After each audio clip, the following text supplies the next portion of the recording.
Ce sont des outils intellectuels, des points de vue qui permettent d'outiller notre exploration du monde, notre découverte de la réalité. Les programmes parlent de structuration de la pensée. C'est bien cette idée. Donc ce sont des manières de structurer notre pensée, mais qui sont spécifiques, qui se différencient par exemple d'autres points de vue qu'on peut porter sur le monde et on pourrait approcher la réalité à travers les notions de forme, les notions d'organisation spatiale, de relations topologiques entre objets, plus près, loin, etc. Quand on va comparer des objets du point de vue d'une grandeur donnée, on va toujours pouvoir conclure à quelque chose du type du point de vue de cette grandeur-là, c'est plus ou c'est moins. Tel objet est plus long, tel objet est plus lourd, tel autre a une contenance plus grande. Donc on a les comparaisons donnent lieu à des relations d'ordre, et ça c'est très important. Ce n'est pas le cas des autres points de vue, comme celui des formes. Cela n'a pas de sens de dire qu'un triangle est plus petit qu'un carré. Si on veut pouvoir ordonner des formes géométriques par exemple, il faut se donner justement des grandeurs, comme le périmètre ou l'aire, mais à chaque fois ce sont des points de vue particuliers. On sait par exemple que le périmètre et l'aire, ce sont des grandeurs différentes. En bref, une grandeur, c'est une caractéristique d'un objet qui est susceptible de variation pour cet objet ou entre objets. Et ce qu'il faut retenir et ce qui est important, c'est que ces variations, elles peuvent donner lieu à des comparaisons ordonnées. Une mesure, c'est déjà il faut se donner un étalon ou une unité, et mesurer un objet, c'est déterminer le nombre de fois où l'on peut reporter cette unité ou cet étalon dans l'objet. Donc finalement, la mesure, c'est le rapport de la grandeur considérée à une grandeur unité, à un étalon. Les mesures permettent d'affiner, de prolonger le travail sur la comparaison des grandeurs. C'est des techniques supplémentaires qui viennent, disons, travailler la comparaison de manière plus experte en ayant recours au nombre. La mesure, c'est un nombre, hein, c'est le nombre de fois où l'on peut reporter l'unité pour conserver finalement la mémoire des propriétés de grandeur de l'objet auquel on s'intéresse. Donc quel est le rapport finalement entre grandeur et mesure? Les mesures, ce sont des techniques. Les techniques de mesure, ça vient finalement, ce sont des techniques supplémentaires qui permettent de travailler sur les grandeurs. Ce qui est peut-être important de dire, c'est que il est important de travailler la notion de grandeur indépendamment de la notion de mesure, parce que si je souhaite faire des comparaisons, par exemple en ayant recours aux mesures, les comparaisons vont toujours reposer sur des comparaisons numériques, des comparaisons de nombres entiers par exemple pour le cycle 2 ou de nombres décimaux plus tard, mais les techniques de comparaison des nombres sont les mêmes que l'on cherche à faire des comparaisons sur les masses, sur les contenances ou sur les longueurs. Alors que il s'agit pour les élèves notamment dans le début des progressions, qu'ils soient en mesure de bien distinguer les différents points de vue qui sont permis par les différentes grandeurs. Il faut que les élèves soient en mesure de distinguer les notions de contenance, de longueur et de masse, et c'est important de travailler ces distinctions-là de manière indépendante des mesures.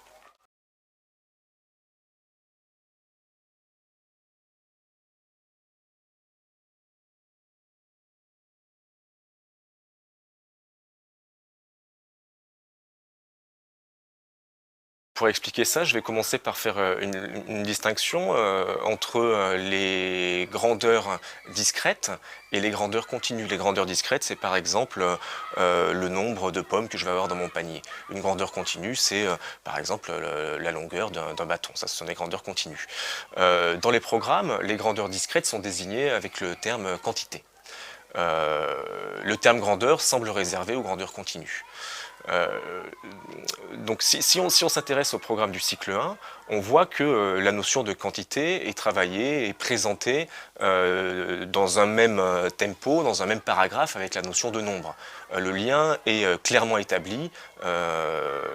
Les nombres sont des mesures des quantités. Les nombres entiers sont des mesures des quantités discrètes. Ils permettent de garder la mémoire des quantités.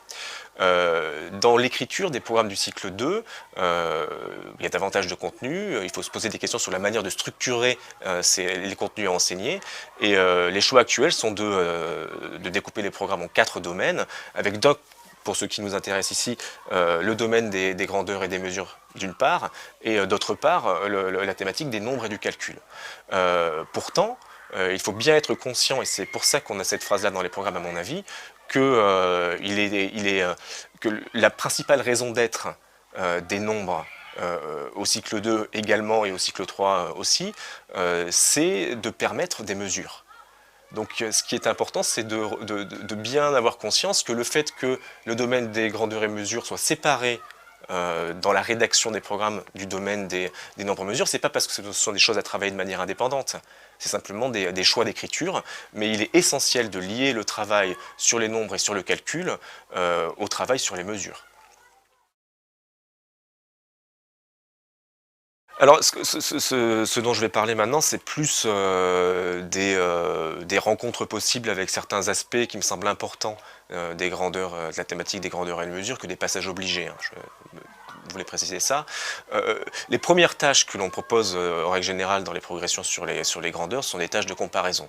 Je l'ai dit tout à l'heure, il y a un lien très fort entre les grandeurs et la comparaison. Les grandeurs, c'est quelque chose c'est des caractéristiques qui varient et qui peuvent donner lieu à des comparaisons quantitatives. Donc on va s'appuyer sur des tâches de comparaison pour permettre aux élèves de distinguer entre les différentes grandeurs.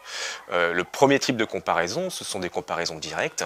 Il s'agit de rapprocher les objets pour regarder quelles sont leurs propriétés de grandeur. On pourrait rapprocher deux bâtons pour savoir quel est le plus long. On pourrait prendre deux objets pour essayer d'estimer lequel est le plus lourd, avec les sens ou simplement avec nos capacités corporelles, ou alors en utilisant des instruments comme une balance de Roberval. Donc ça, c'est ce qu'on va appeler les procédures de comparaison directe.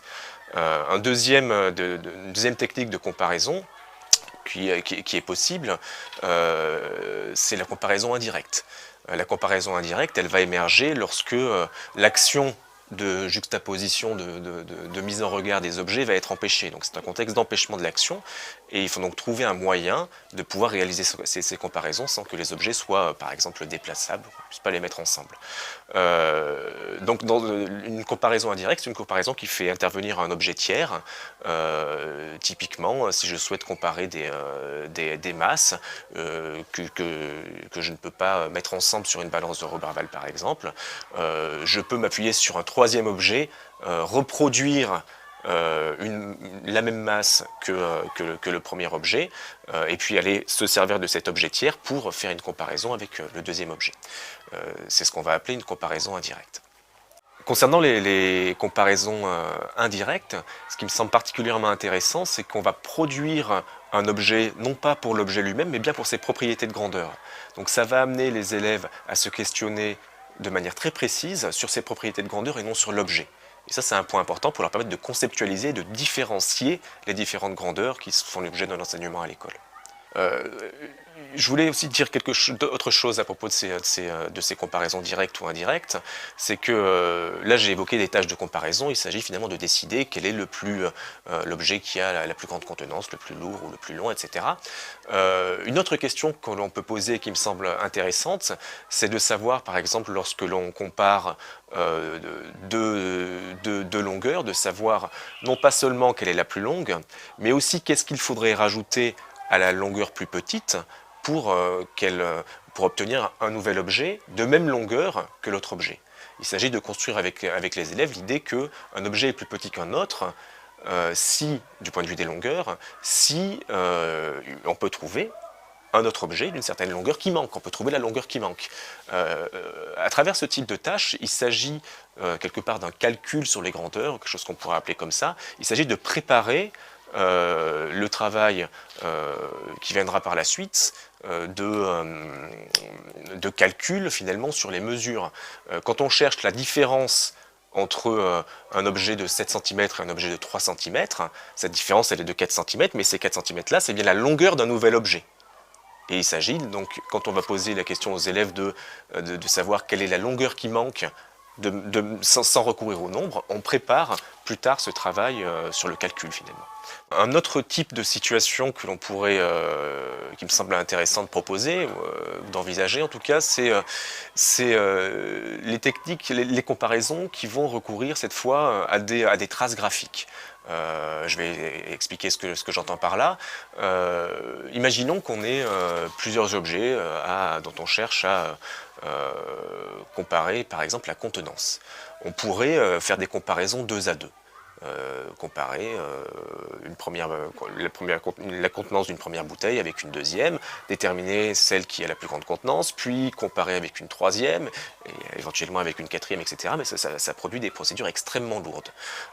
Donc des procédures plus efficaces qui peuvent être travaillées avec les élèves, ça va être finalement de transvaser par exemple un liquide contenu dans une première bouteille dans un récipient et de marquer la hauteur.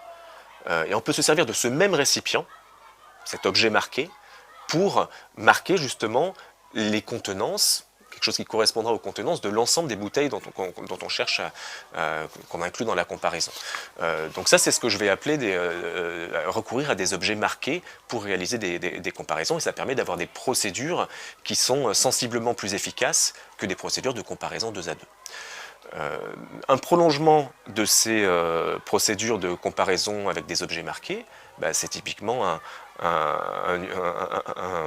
des marquages plus efficaces qui vont recourir à la mesure numérique, à l'usage des nombres. Plutôt que de marquer la hauteur, je peux repérer, garder la mémoire de la contenance de la bouteille, pour rester sur cet exemple-là, en gardant la mesure. On l'a vu dans la séance de ce matin, des élèves avaient retenu que dans telle bouteille correspondait à 5 gobelets ou 6 gobelets, je ne sais plus.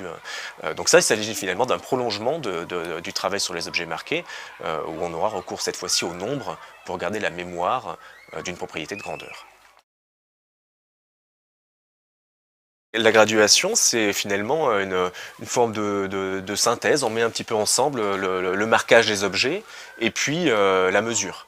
Finalement, la graduation, on va anticiper la mesure en marquant déjà à chaque fois ce que ferait une petite unité qu'on aurait reportée dans l'objet, et puis on va directement pouvoir mesurer. Donc on anticipe, c'est une technique qui est plus experte, plus avancée, parce qu'elle suppose d'avoir anticipé sur l'action de mesurer.